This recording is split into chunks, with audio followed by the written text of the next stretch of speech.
Hola muchachos, vamos a hablar hoy de las cosas que forman vamos a decirle huesos o el esqueleto de toda la narrativa.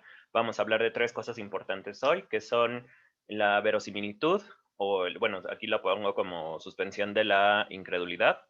Vamos a hablar de lo que es un género literario, lo que es un canon, de manera muy breve nada más, y también de las similitudes y diferencias que hay entre cuento y novela. Hace un par de semanas hablábamos de la novela, perdón, del cuento como tradición oral, hablábamos del mito y de la leyenda, pero pues ahora vamos a hablar ya del cuento como lo hacemos actualmente y qué diferencias tiene con la novela, porque aunque parece muy evidente que uno es largo y otro es corto, hay muchas otras cosas de las que hay que hablar, ¿no? Aunque se basan en las mismas cosas, por eso es como más fácil englobarlos. Bueno, lo primero que vamos a hacer es presentar los temas de hoy, que es la suspensión de la incredulidad, un término traducido directamente del inglés. Vamos a hablar también de la verosimilitud y de la coherencia, que son dos cosas fundamentales en la creación literaria. Y también hablando de cuestiones creadas, también en el cine, la televisión, el teatro, eh, podríamos decir que en la poesía de alguna manera también, pero sobre todo en toda la ficción. Vamos a hablar de lo que es la ficción, vamos a hablar de géneros narrativos como divididos por temas, porque podemos dividirlo también por cuento, novela, microficción, todo eso, ¿no? Eso no nos importa ahorita, vamos a hablar de qué temas puede tratar la literatura, que son prácticamente todos. Y les decía, vamos a hablar también del cuento y de la novela, de contemporáneos. Entonces, vamos a hablar del primer término que es la suspensión de la incredulidad, que es suspension of disbelief, o cómo le hago para creerme las cosas que veo. Okay. Cuando nosotros abrimos un video, o bueno, hablo como un video musical o un video con una historia detrás, nosotros como espectadores, vamos a poner aquí la computadora, nosotros como espectadores estamos obviamente viendo o expectando esto que está aquí, ¿no? Pero hay una cosa interesante, si cuando yo me siento aquí, estoy aceptando que lo que estoy viendo es necesariamente creíble. Es decir, estoy aceptando que no es real, lo estoy entendiendo como ficción, pero dentro de esta ficción acepto que si me presentan aquí un dragón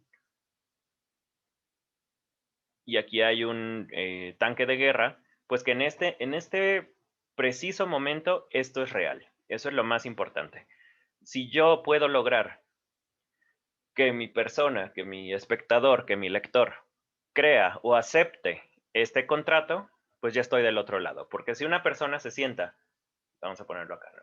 Si una persona se sienta y empieza a ver el, digamos, el mismo programa con el dragón y con el tanque de guerra aquí, y dice, esto es pura, o sea, son puras tonterías, esto no tiene nada de realidad. Bueno, desde aquí ya se perdió la suspension of disbelief, ¿no? Ya no podemos decir que a esta persona le vaya a interesar lo que está pasando en mi historia, en mi cuento, y pues ya, es un lector o un espectador perdido. Pero si yo logro hacer que esta persona acepte que esto está siendo real, pues ya estoy del otro lado.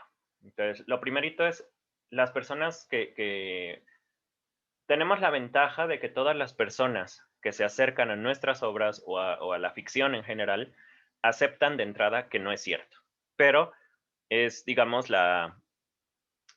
como la oportunidad de demostrar que lo que yo estoy creando vale la pena. Vamos a tomarlo como así, más o menos. Bueno, ahora, la suspensión de la incredulidad es algo que se logra de manera más o menos natural por el simple hecho de que quiero que me entretengan. Quiero alejarme un poco de mi vida o alejarme un rato de las cosas que están pasando.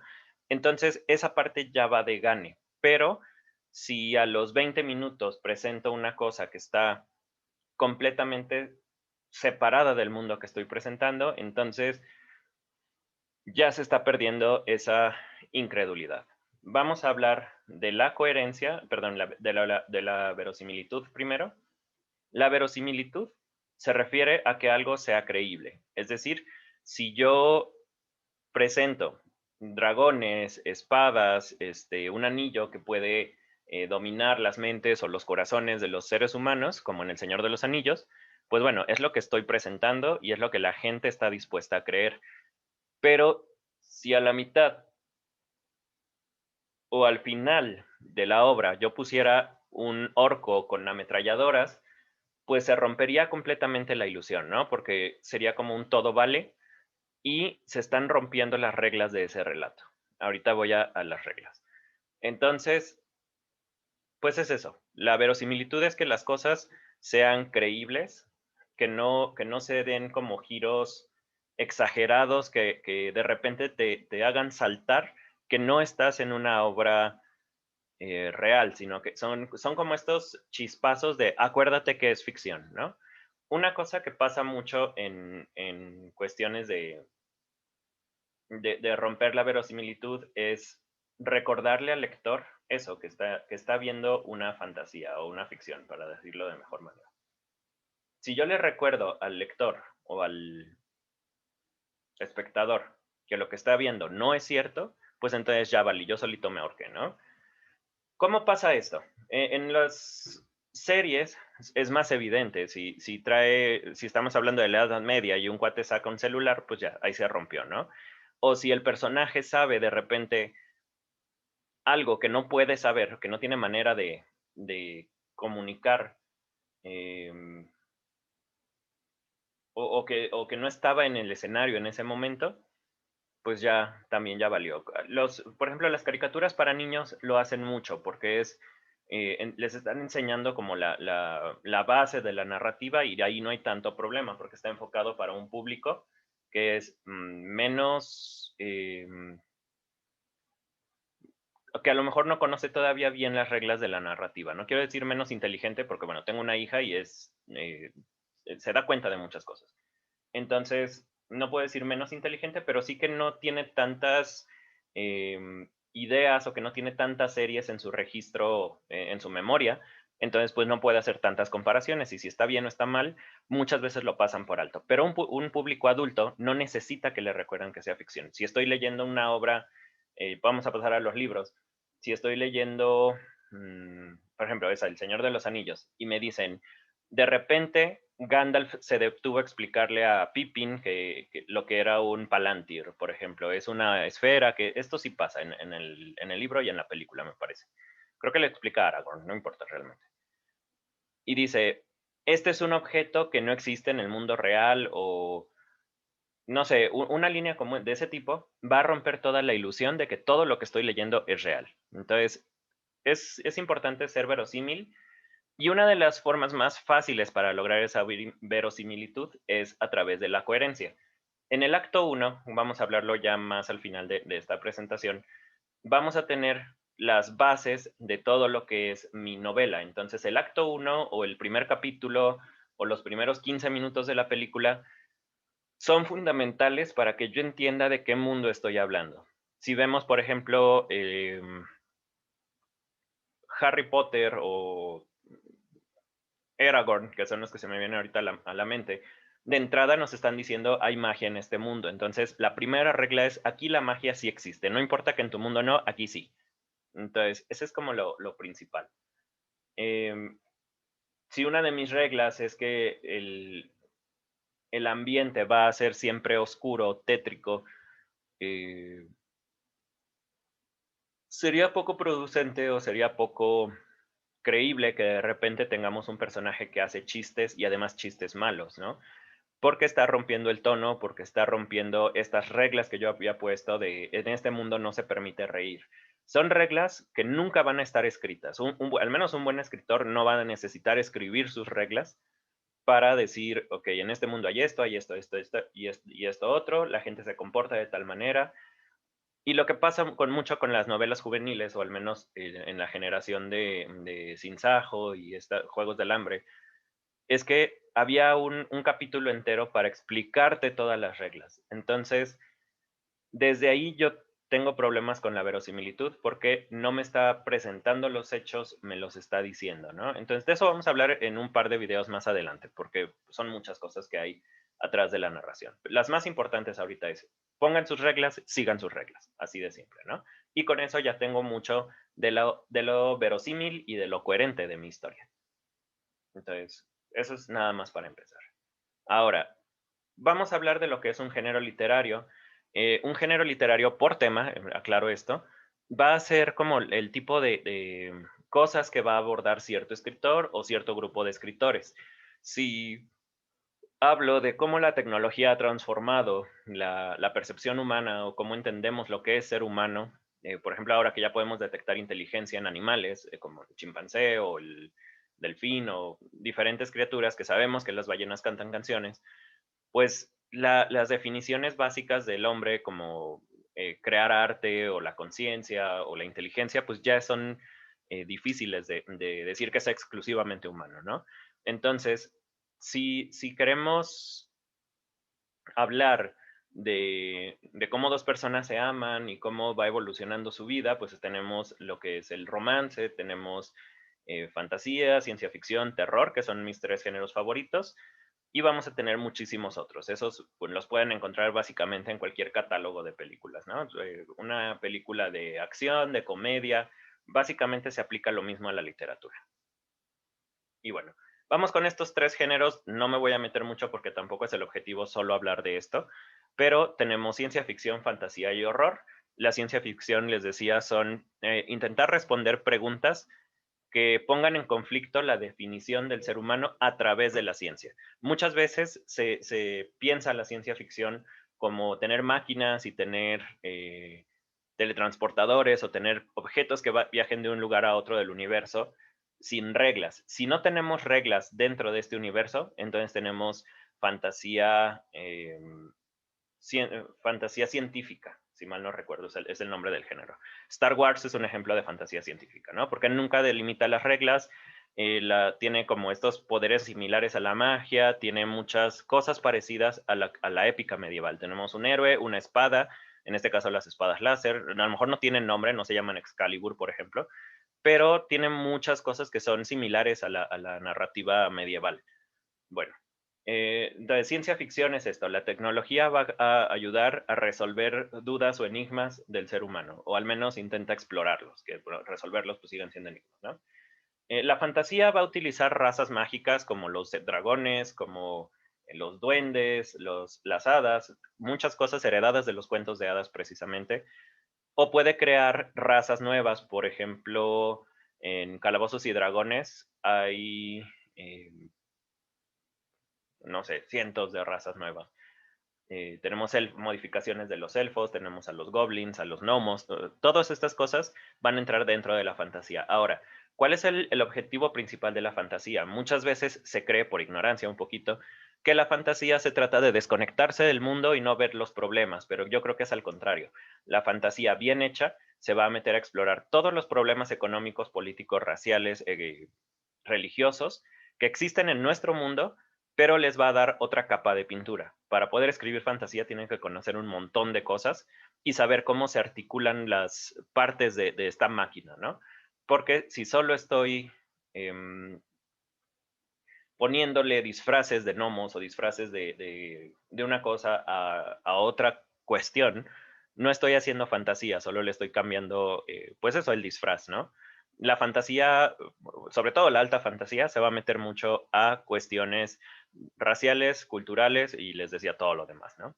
Entonces, si tenemos un orco y un hombre conviviendo, pues vamos a ver cuáles son las reacciones de este orco en la ciudad, o qué pasaría si este hombre va hacia la tierra de los orcos, ¿lo matarían o qué pasaría, no? Por último tenemos el horror, bueno, es diferente horror y terror, pero bueno, el género es horror. El horror se va a preguntar qué es lo que pasa con nosotros cuando tenemos miedo y sobre todo qué pasa con nosotros durante y después de la muerte. Eso es como su dominio principal es la muerte. ¿Cómo llego a esa muerte? Bueno, eso va a ser lo interesante, ¿no? Porque toda la literatura va a hablar de la muerte de alguna manera, pero el horror es cómo llego a esa muerte. Me asesinaron, encontré algo que me volvió loco. Hay muchos subgéneros, ¿no? Eso es como lo importante. De todos los géneros que estoy mencionando, hay subgéneros y cada subgénero se va a enfocar de una manera diferente al mismo tema. Ahora, ¿cómo se construyen los géneros? vamos a tener, durante toda la historia se ha escrito, historia me refiero desde los sumerios, hace 5000 años, em, y durante estos 5000 años han surgido personas que escriben cosas propias o personas que copian otras cosas, y bueno, se ha hecho un mole gigantesco de literatura, de letras, de escritos, ¿no? Entonces tenemos todo este mole que es gigantesco y no podemos diferenciar un sabor de otro. Pero conforme va avanzando los años o conforme un tipo de narrativa se hace más famoso, digamos, en la Edad Media se hizo muy famoso las novelas de caballeros, pues este mole se empieza a diferenciar, ¿no? Y aquí podemos encontrar que tenemos un grupo menor de obras, pero solo de caballeros. Y nos sobra todo esto de aquí. De aquí le quitamos solo este poquito, ¿no? Aquí está como en zoom. Entonces le quitamos este poquito y de este poquito son todas las novelas de caballeros. Obviamente dentro de todo de esa bola de novelas no pueden ser todas buenas. Va a haber muchas malas, quizás no tantas buenas. De hecho es lo más común encontrar 80% de novelas de dudable o de calidad mediocre, no digo mediocre como despectivo, lo digo como todas están como en el mismo nivel, pero dentro de estas, vamos a decir que solo este puntito de aquí son novelas extraordinarias. Si se fijan, es como una pirámide, ¿no? Esta es toda la literatura, luego tenemos toda la literatura de ese género en particular y luego las obras maestras del género. Entonces, un canon es la colección de obras maestras de un género o de una cosa. Entonces, si decimos por ejemplo, em, Philip K. Dick, este señor Isaac Asimov, me están faltando un par más, Orson Scott Card y Dan Simmons son como el nuevo canon de la ciencia ficción. Estamos diciendo que las obras de estos señores tienen los suficientes elementos para considerarse obras maestras y además estos van a ser van a formar el nuevo molde de las siguientes. Entonces es como retroactivo o es como chistoso porque el género se crea, se fundan las novelas obras maestras y estas obras maestras van a llegar a darle lecciones a este género. Entonces, eso hace que los géneros cambien a través de la enseñanza de las obras maestras y de aquí puede ser que salga otro género. O puede ser que el canon se reemplace por un nuevo canon de, bueno, sí, la ciencia ficción de Isaac Asimov estaba bien chida, pero ya hay gente que lo superó, ¿no? Entonces, eso puede pasar, a lo mejor ahorita todavía no ha pasado porque la ciencia ficción está como en un momento chistoso, como sí se sigue escribiendo, pero no sé, está como medio olvidado por el público en general, pero a lo mejor en unos 20 o 30 años vamos a encontrar escritores de ciencia ficción que son mucho mejores, ¿no? Bueno, una vez que deciden el tema, vamos a decidir si quieren escribir cuentos o si quieren escribir novelas, porque también es importante y los dos necesitan cierta disciplina, no son cosas que se puedan solo hacer mágicamente, ¿no? Entonces, diferencias principales, el número de personajes que tenemos aquí, los cuentos tienen menos, las novelas tienen más, cuál es la base de cada uno, la novela puede tener muchísimos personajes, cambios en el personaje, en el cuento va a ser un solo momento y aquí va a subir o va a bajar. Puede ser que logre su objetivo, que no logre su objetivo o que le pase algo al personaje, pero es el momento en el que la vida de este personaje cambia. En la novela es diferente, en la novela vamos a tener, ok, sí vamos a tener un cambio, pero la novela no se termina ahí. La novela puede ser que suba, baje, suba, baje, suba, baje, se logre un objetivo, pero el objetivo a lo mejor le trae más desgracias de las que pensaba y luego tiene que cambiar de objetivo. Entonces, la novela es, justamente por su extensión, tiene más oportunidad de transformar a los personajes, algo que el cuento no puede hacer porque ese es como el cuento, ¿no? Es el momento en el que el personaje cambia y nada más. Luego, según, no recuerdo si fue Borges o si fue Julio Cortázar, decía que el cuento gana por knockout, es decir, te da un solo golpe, te va a revelar una verdad importante, pero en un solo momento. Entonces, no vas a tener cuentos de 120,000 palabras, porque eso ya no es un cuento, sino que busca ser sorpresivo o busca que la transformación sea lo suficientemente impactante para Pues sí, para impresionar al lector. Hay un problema con esta interpretación, porque a fin de cuentas es una idea nada más, y es que desde que se dijo esto, muchos escritores, sobre todo escritores novatos, buscan que el cuento sea como va por un lado y al final te cambian de golpe toda la estructura que tenía, ¿no? Algo que es irreal, que no se puede, que va justamente con lo que hablábamos, contra la suspension of disbelief, contra el contrato, contra las leyes de su propio cuento, y a esto se le llama giro de tuerca. En inglés lo llaman plot twist, pero muchas veces son plot twists o giros de tuerca que sacrifican parte de la credibilidad del cuento. Entonces, no es necesario que el cuento impacte. O sea, sí es como una de sus ventajas que puede hacerlo, pues justamente porque no hay tanto compromiso por espacio, por tiempo consumido, por muchas cosas, pero también se puede caer en el problema este que les digo, ¿no? Que un cuento sea, que vaya dando todas las pistas y al final las cambia porque el autor no nos había revelado que había un secreto ahí, ¿no? Esto puede ser problemático, puede ser que no. A mí me parece, eh, pues, que no es lo mejor. Bueno, la novela es por el contrario, en vez de tener un solo momento del que dependa todo lo novela, va a ser paradas técnicas en las que puede subir, el personaje puede ir como ganando todo y de repente baje y en el cuento ahí se acabaría porque pues es el único momento, pero la novela nos da la oportunidad de redimir al personaje y que vuelva a subir y vuelva a ganar, ¿no? O incluso que se vaya más abajo y que fracase completamente. Entonces la novela tiene como más opciones. El cuento, justamente por su longitud, hace que sea más fácil experimentar con él. ¿Por qué? Podemos experimentar con segunda persona, podemos experimentar con el tema, con las dimensiones. Muchos cuentos de Cortázar y de Borges, por ejemplo, juegan con el tiempo, juegan con paradojas, y se puede porque son muy pequeños y meten dos o tres secretos ahí y esos hacen que el cuento se haga un círculo, ¿no?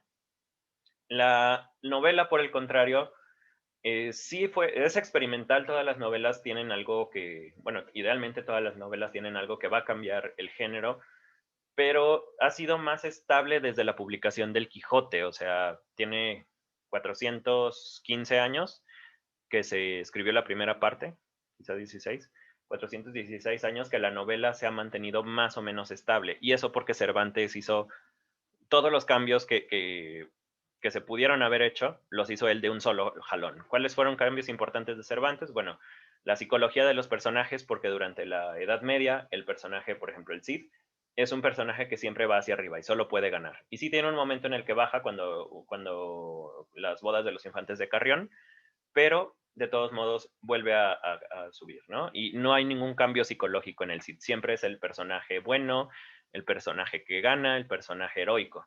En el caso del Quijote, vamos a tener un personaje que desde el principio se arruina, sube un poco, baja más y así, ¿no? Va siempre hacia abajo. Entonces, estos cambios psicológicos son mucho más densos de lo que pasaba en la Edad Media.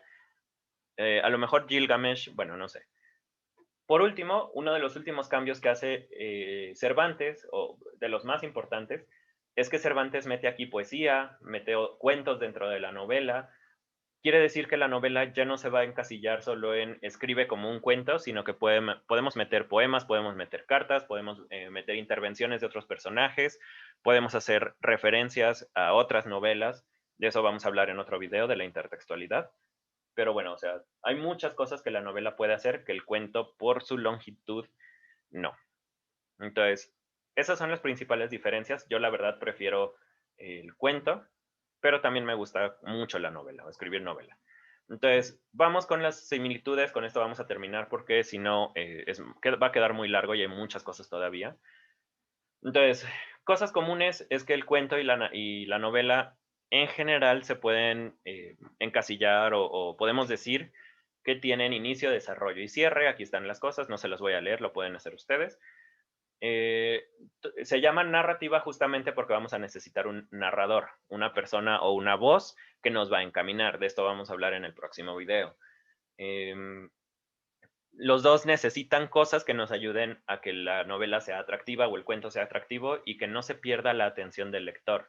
Vamos a encontrar Empatía es la más importante de todas cuando el problema del personaje me importa, porque si yo empiezo a leer una novela sobre una mamá que se le perdió al niño y yo no tengo niños, pues es más difícil que sea empático. No es imposible, porque claro, va a haber muchas técnicas para lograr la empatía y las vamos a ver más adelante, pero esto va a ser de lo más importante. Arquetipos, esto lo vamos a ver también más adelante, pero básicamente es como el molde del personaje. Lugares comunes también lo vamos a ver más adelante. Vamos a hablar del conflicto también posteriormente, solo voy marcando cosas que son eh, importantes. El diálogo, hay novelas que pueden no tener diálogo y aún así ser llamativas, pero últimamente tienden a tener muchísimo más diálogo, quizás influidas por el cine y la televisión, que los personajes se la pasan hablando, y ahí vemos muchas cosas del carácter o de la personalidad de cada uno de estos sujetos, ¿no? Eh, las ideas pueden surgir de cualquier lado, pueden salir de sueños, de pesadillas, de algo que te platicó un amigo, no sé, las ideas vienen de todos lados y esto ha hecho que mucha gente crea que se puede ser escritor de la noche a la mañana. Y este es como el principal problema de esto, que realmente no, la escritura te pide una dedicación gigantesca, sobre todo la escritura creativa, ¿no? Estoy hablando de la escritura ahorita como en general, si quiero escribir noticias, si quiero escribir páginas web, si quiero escribir lo que yo quiera escribir, se necesita mucha dedicación para escribir decentemente, porque escribir una nota sobre lo que le pasó a los actores ayer no es difícil, pero escribir un cuento que haga que te preguntes si realmente es un problema cultural o si queremos realmente hacer literatura, vamos a necesitar años de dedicarnos a la literatura, ¿no? Sobre todo a escribir y a equivocarse y tener muchas cosas mal. Y también muchas cosas bien, porque pues a fin de cuentas no solo vamos para atrás. Pero bueno, estas son varias de las cosas que quería hablar el día de hoy, cosas que vamos a tomar en las próximas semanas, cosas que nos van a dar la base de la literatura. Muchas gracias, los espero aquí la próxima semana, espero, para hablar de, si mal no recuerdo, de los narradores y vamos a hablar del conflicto, tal vez. Ahí tengo, por cierto, les hago el anuncio, ya les había dicho de manera particular, pero ahora ya está anunciado en YouTube, o sea que es más formal, espero. Todo esto que estoy hablando está coleccionado en mi libro que se llama Taller y Oficio, todavía no está en venta, pero estará en venta en Amazon pronto, a un precio pues bastante económico, espero, menos de 50 pesos. Entonces, pues si lo quieren, si quieren adelantarse, pues bueno, ahí va a estar. Y bueno, eso es todo. Gracias.